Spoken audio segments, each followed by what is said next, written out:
First time I heard myself on the air was during a air check session with my boss, who listened to my show that was recorded and crucified me on everything that I did. I learned that I was a moron and I didn't know how to work my mouth.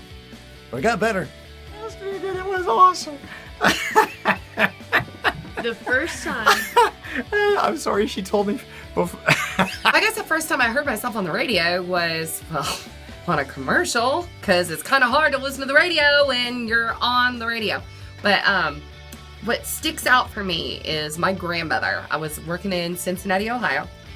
Huge Cincinnati Reds fan.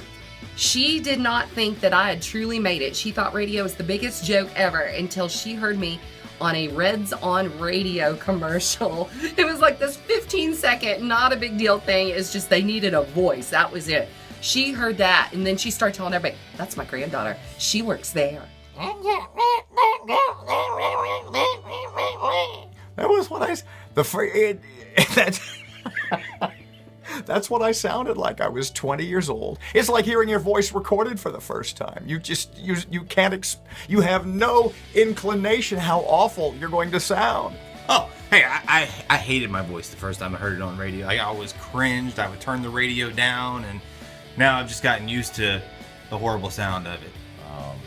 My mom had recorded me on a cassette, and I listened, and I was like, I'm not really that country, am I, Mom? And you have these visions of superstardom. Chicago, New York, Los Angeles. They're going to discover me within the hour on your first radio job, which mine, by the way, was $85 a week in Spring Hill. Well, when I first got into radio, it was like the mid '90s, and I can remember the first time I ever heard my own voice, like on the radio. It was a commercial that I had produced, and I was over at a friend of mine's house, and we were playing pool, and we were having some, drinks and adult beverages and whatever else was available. And I remember that one of the commercials that I had voiced came on, and it was my shot, and I immediately stopped what I was doing and knelt down in front of the speaker with this wide-eyed amazement, because I could not believe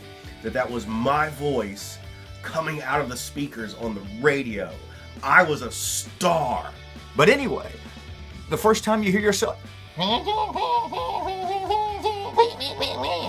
and suddenly you're not going to Chicago, and you feel like you should give some of your $85 a week back. That's the best question ever.